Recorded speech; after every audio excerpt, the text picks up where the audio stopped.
Am I the a-hole for telling my parents they have to pay for my wedding? I, female 28, am getting married to a pretty great guy, 32.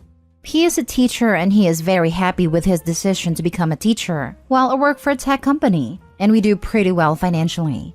We have been together for 4 years and have finally decided to get married. His parents are happy and mine are overjoyed. One small wrinkle is that my parents expect us to have a massive church wedding with a few hundred guests, while we were thinking Jamaica this summer during his time off. We are willing to do what my parents want, but I am unwilling to foot the bill. My mom and I met with a wedding planner for an estimate, $35,000 to $45,000. If we go to the resort we have picked out, it will cost like $10,000, and that includes paying for his parents and nephew to join us. My parents know how much money I earn and are insisting that I pay for the wedding myself. But we have been very clear. If they want to show off to their friends, they can pay for it. We even volunteered to throw in the money we would have spent on my in-laws for the destination wedding we want. But my mom says I'm being an a-hole by denying her the chance to see her only daughter married in front of friends and family. I'm not. I'm just not willing to pay for it. My parents can afford to pay for the wedding. It might just mean putting off replacing their car this year. Now for the top comments. Not the a-hole. If they want the $40,000 wedding, then they pay for it. Otherwise, stick to your $10,000 plan. In fact, do that anyway. That's what you and your partner want, and this is your wedding. Paying for someone's wedding means you get a say. By rights, that means not paying for the wedding means you don't get a say. Fair is fair. I never understood that mentality. As a parent, I would want to help pay for my child's wedding simply because I love them and want them to be happy. I would not use it as a leverage to force my desires or ideas on a wedding that's not even mine. That's super controlling in my opinion. Most people start there, but assume their kid will think how they think and get frustrated with the difference between what they assumed and what is happening. It's a pretty self-centered way to parent, and only in rare cases where the kids are genuinely using the money in an inhospitable way do I think there is any excuse to intervene. For example, no chairs for a long ceremony when elderly relatives are invited or in-laws get an amazing table up front, but the paying parents are at the rejects table in the back by the bathroom. That sort of thing. Not the a-hole. If it's that important to your parents, then they can pay for it. But beware of any strings that might come along with them footing the bill. They can have the wedding any way they want if they pay for it. The only thing set in stone is the date. I think they are going to find it difficult to get a venue and the rest set up in the time frame they have. My mother wanted a bigger wedding than I was willing to organize, so she did everything. I got my stress-free day and she got to watch me get married. Bonus, she paid for everything. I just showed up. Even if I had $40,000, I would not spend that amount of money of a wedding. Not the a-hole. Not the a-hole. This is why I eloped. Lol. Honestly, the audacity of your mother to expect a wedding you don't want, and also not want to pay for it is astounding. Do what makes you happy. Don't back down on this. Next story. Am I the a-hole for not giving my newly engaged cousin my grandmother's engagement ring? So, my 22 female cousin Becky, 22 female, got engaged over New Year's. When Becky's fiancé asked my uncle's permission, my uncle offered my grandma's engagement ring. She died when we were 3 because he thought that he had a ring. The ring had already passed through 2 generations to get to my grandmother, so he wanted to continue the tradition. The ring wasn't willed to anyone, nor did she verbally say who she wanted the rings to go to as far as I'm aware. But my uncle thought that he had it because he was the oldest brother. Anyway, it turns out that after my grandma died, in the process of clearing out her flat and stuff, my dad ended up with her engagement ring and wedding band. And over COVID lockdowns, we were having a clear out to see what we could donate to charity shops, and we found the rings with some of my grandma's other stuff in the attic. I asked my dad if I could have the engagement ring because I think it's pretty, emerald and diamond. I paid to have the ring cleaned, replated, and have the settings checked. I now wear the ring fairly regularly because since starting my career after uni, I've started to wear more jewelry because I think it's a simple way of looking more put together and polished. My uncle, aunt, and cousin, we're both only children, have been hunting around their house for the ring since late October, and Becky's fiancé proposed with some custom jewelry. My parents and I didn't know about any of this at the time. Over the weekend, Becky had her engagement party. I wore the ring not thinking much of it, because it went with what I was wearing, a green velvet jumpsuit. Of course, Becky and my uncle recognized the ring right away, accusing my dad of stealing from under them when my grandma died. He was there first, and my parents did the majority of the packing because she lived closer to us, and then accusing me of wearing it just to spite them, and telling me that I ruined the evening and demanding that I give the ring over. I told them I didn't know they were looking for the ring, and if they had mentioned it to me or my parents, we could have told them I had a ring. I don't want to give her the ring because I consider it my ring, as it ended up with my dad and he gave it to me. I paid for it to be resized, /cleaned, /replated, /settings fixed. It's my favorite / most worn piece of jewelry because I like how it looks and the sentimental value of it being my grandma's. Because I don't really remember her, so it helps me feel connected to her. And my grandma expressed no preference to who the ring went to. They argue that Becky should get the ring because she's the daughter of the eldest son. My aunt is the only girl and currently has no children or plans to get married. And Becky got engaged first, so she should get the ring for that. Not the a-hole. If he didn't know he didn't have the ring for 19 years, he doesn't deserve the heirloom. And not mentioning the missing item to his own brother shows his narcissism of being eldest. And finally, no will? Finders keepers, sister. Keep wearing it in good faith. That was my thinking too. They for 19 years didn't realize they didn't have the ring. When you clear someone's house that you love, you remember what items you took and where they are. At least I do anyway. Would be interested in what a court would rule, as the argument would likely be that it's been safely in your dad's possession for years, was given to you by your dad, and you invested in having it made to fit you and be restored. I would be surprised if a ring was suddenly taken to give to another sibling's daughter who has got engaged first. And Opie acquired a ring in good faith as well. It's passed to a third party who actually spent money on it in reliance of the previous owner's representations. Many common law countries will likely recognize Opie as having some equitable interest in the property. Don't worry about such comments, Opie. This is a bit of a no-a-hole situation. With things like heirloom jewelry, especially something that would be a sentimental piece like an engagement ring, it should be discussed about where it goes. Once your dad found it, he should have mentioned it to his brother and they could have made a decision together.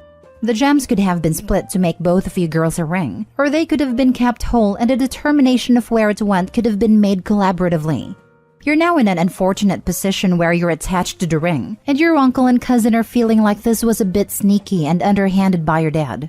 Everyone is allowed to feel upset here, and truthfully, I think either everyone is going to need to be willing to compromise or cut their losses, but there will be an added strain to their relationship. You won't be wrong to keep the ring. We found both Grandma's and Grandpa's wedding bands at the same time, that I got cleaned and replated at the same time. I'm more than happy to let her have those rings. That way, her and her fiancé can have a matching set with a sentimental value. Next story. Am I the a-hole for not being able to pay for my parents' mortgage? My parents didn't buy a house when I was younger as my family couldn't afford it, so we lived in a rented house all the time. My dad used to work mostly lowly paid jobs, and my mom never really wanted to work. I moved out of my parents' house when I was 18 and started working full-time in 2019 and moved in with my boyfriend.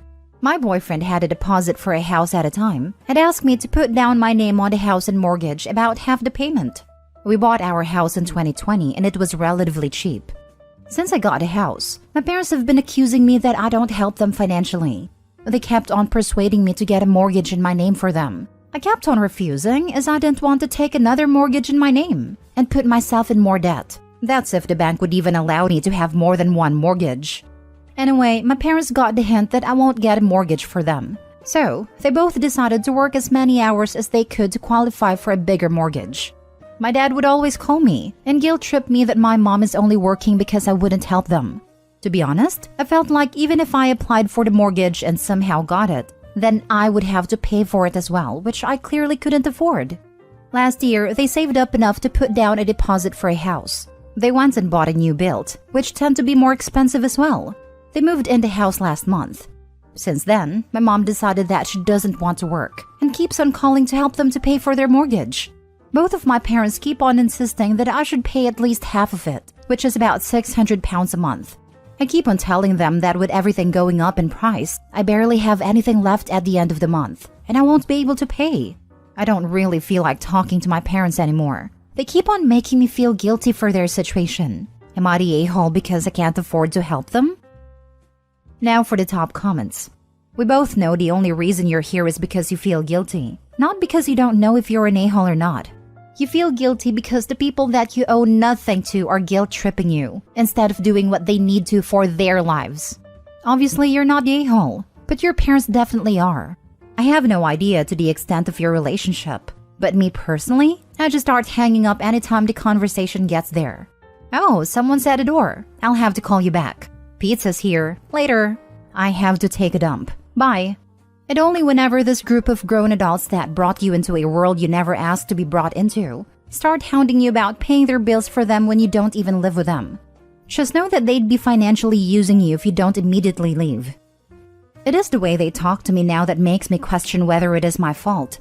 I have been trying to be strong and not fall for their words for a few years now, but I will try to use your tactics when a conversation gets there from now on. Your mother doesn't want to work and expects you to essentially do that for her. For the love of everything that's holy, never give them money, not even in an emergency. Because after the first emergency, the second will be there soon enough. It is absolutely not your fault. Good parents would never dream of pulling this nonsense on their child.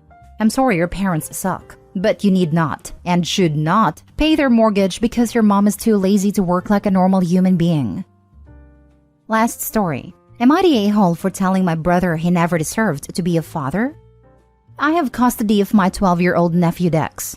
My brother is Dex's dad. He and Dex's mom divorced when Dex was 2. When Dex was 4, brother met his current wife Shanna, and when Dex was 6, his mom died. A couple of years later, Shanna got pregnant and went into premature labor. My niece was stillborn, and a hysterectomy had to be performed to save Shanna's life after serious complications. It broke her. She was lost, and in her grief, she attempted to cling extra hard to Dex and have him be the child she could no longer have biologically.